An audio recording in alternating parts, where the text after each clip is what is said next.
নমস্কাৰ বন্ধু বান্ধৱীসকল আমাৰ ৰাখিফল চেনেলটোলৈ আপোনালোকক স্বাগতম জনাইছো 7 ছেপ্টেম্বৰৰ দেওবাৰে চন্দ্ৰগ্ৰহণ আৰু এই দিনা হ'ব পূৰ্ণিমা ইয়াৰ সম্পূৰ্ণ সময়সূচীৰ বিষয়ে জানি লওঁ আৰু এই চন্দ্ৰগ্ৰহণৰ দিনা আমি মৰি গলেও তিনটা কাম কৰিব নালাগে যদি এই তিনটা কাম আপোনালোকে এই চন্দ্ৰগ্ৰহণৰ দিনা কৰে তেনেহলে ইয়াৰ প্ৰভাৱ আপোনাৰ ওপৰত পৰিব লগতে আপোনালোকৰ পৰিয়ালৰ ওপৰতো ইয়াৰ প্ৰভাৱ দেখিবলৈ পাব আহক তেনেহলে বেছি দেৰি নকৰি আমি সুন্দৰভাৱে জানি লওঁ যদি ভিডিওটো ভাল লাগে লাইক এটা কৰি আমাৰ মনোবল বঢ়াব আৰু আপোনালোকৰ বন্ধুবৰ্গৰ লগত শ্বেয়াৰ কৰি তেওঁলোককো উপকৃত কৰিব বছৰৰ দ্বিতীয় আৰু শেষৰ চন্দ্ৰগ্ৰহণ লাগিব ভাদ মাহৰ পূৰ্ণিমাৰ দিনা 7 ছেপ্টেম্বৰ তাৰিখে এই চন্দ্ৰগ্ৰহণ ভাৰতীয় সময় অনুসৰি ৰাতি 9:58 পৰা এই গ্ৰহণ আৰম্ভ হ'ব আৰু ৰাতি 1:26 এই গ্ৰহণ অন্ত পৰিব এই গ্ৰহণৰ সময়খিনি খুব অশুভ বুলি মনা গৈছে সেই কাৰণে এই সময়ত অলপ সাৱধানতা আপোনালোকে অৱলম্বন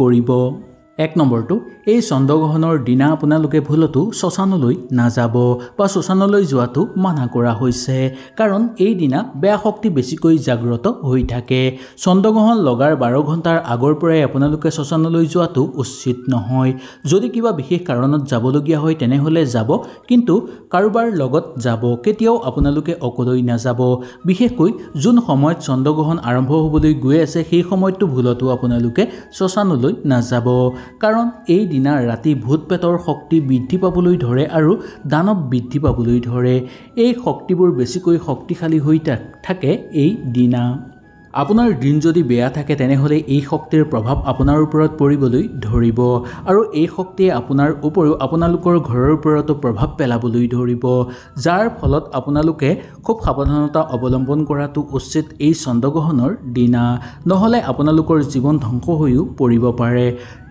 এই দিনা যদি আপোনালোকে ভুলতে শ্মশানলৈ যায় তেনেহলে শ্মশানৰ পৰা আহি ঘৰত প্ৰৱেশ কৰাৰ আগতে সুন্দৰকৈ গা ধুব আৰু এটা নিম পাত মুখত ল'ব তাৰ পিছতহে আপোনালোকে ঘৰত প্ৰৱেশ কৰিব এনেকৈ নকৰি যদি আপোনালোকে অকলে শ্মশানলৈ যায় তেনেহলে বেয়া শক্তি আপোনাৰ লগতে আহিব আৰু আপোনালোকৰ ঘৰত প্ৰৱেশ কৰিব যাৰ ফলত আপোনালোকৰ ঘৰত দুখ দৰিদ্ৰতা বৃদ্ধি পাবলৈ ধৰিব সকলো ক্ষেত্ৰতে অমংগল হ'বলৈ ধৰিব আৰু বেয়া শক্তি ঘৰলৈ আকৰ্ষিত হৈ পৰিব ঘৰত থকা সকলো শুভ শক্তি ঘৰৰ পৰা নোহোৱা হৈ পৰিব সকলো ক্ষেত্ৰতে আপোনালোকে বিফলতাৰ সন্মুখীন দেখিবলগীয়া হ'ব পাৰে সেই কাৰণে এই চন্দ্ৰগ্ৰহণৰ দিনা ভুলতো বা মৰি গলেও অকলে শ্মশানলৈ নাযাব বিশেষ কাৰণ নাথাকিলে শ্মশানলৈ যোৱাটোৱে মানা কৰা হৈছে যদি বিশেষ কাৰণ থাকে তেনেহলে কাৰোবাৰ লগত যাব আৰু কাৰোবাৰ লগতেই আপোনালোকে ঘূৰি আহিব আৰু ঘৰত প্ৰৱেশ কৰাৰ আগতেই আপোনালোকে গা ধুব ঘৰৰ বাহিৰত আৰু এটা নিমপাত মুখত ল'ব তাৰ পিছতহে আপোনালোকে ঘৰত প্ৰৱেশ কৰিব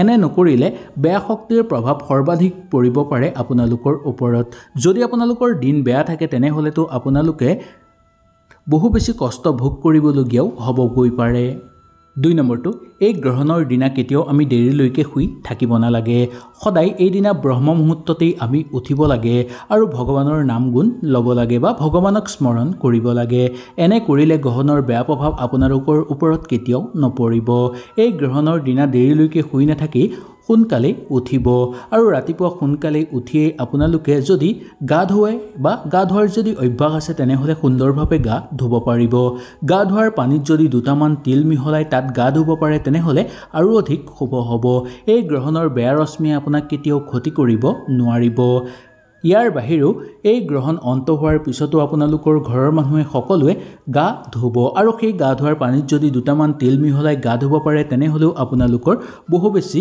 শুভ হ'ব আৰু গ্ৰহণৰ যি বেয়া ৰশ্মি আপোনালোকৰ গাত লাগিছিল সেই সকলোবোৰ বেয়া ৰশ্মি আপোনালোকৰ ওপৰৰ পৰা নোহোৱা হৈ পৰিব সেইকাৰণে গ্ৰহণ অন্ত হোৱাৰ পিছত ঘৰৰ সকলো মানুহে গা ধুব লাগে শাস্ত্ৰৰ মতেও এনে কোৱা হৈছে যদি এই কাম আপোনালোকে কৰে তেনেহলে আপোনালোকৰ ওপৰত এই গ্ৰহণৰ বেয়া প্ৰভাৱ নপৰিব আৰু আপোনালোকৰ ওপৰত কেতিয়াও কোনো ধৰণৰ ক্ষতি নাহিব শাস্ত্ৰৰ মতে কোৱা হৈছে যে এই দিনা যদি আপোনালোকে ব্ৰত ৰাখিব পাৰে তেনেহলে আৰু অধিক শুভ হ'ব জীৱনৰ সকলো আশা আপোনালোকৰ পূৰ্ণ হৈ পৰিব এই গ্ৰহণৰ সময়ত কেতিয়াও ভুলতো আপোনালোকে খোৱা বোৱাটো নকৰিবই এই দিনা যদি আপোনালোকে সুতকাল আৰম্ভ হোৱাৰ আগৰ পৰাই যদি নোখোৱাকৈ থাকিব পাৰে বা ব্ৰত ৰাখিব পাৰে তেনেহলে আপোনালোকৰ অনুকূল হ'ব বুলি মনা গৈছে এই গ্ৰহণৰ দিনা আপোনালোকে কাকো কঠোৰ বাক্য ব্যৱহাৰ নকৰিব।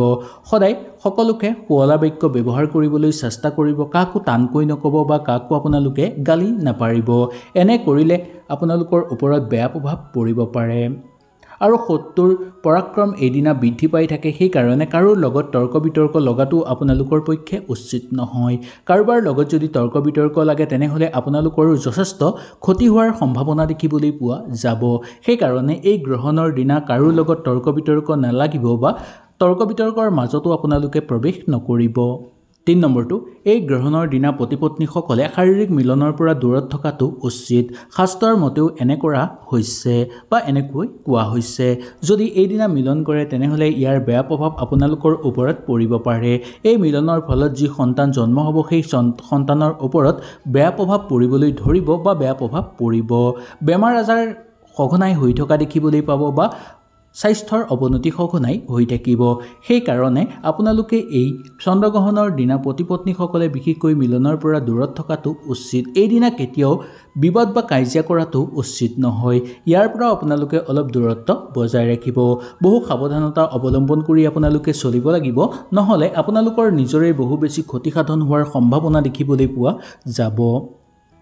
এই গ্ৰহণৰ দিনা আপোনালোকে কাৰোৰ লগত বা আপোনালোকৰ পত্নীয়ে হওক বা যিকোনো ক্ষেত্ৰতেই হওক কাৰোৰ লগত মাৰপিট বা বিবাদ বা কাজিয়া কৰাটো উচিত নহয়।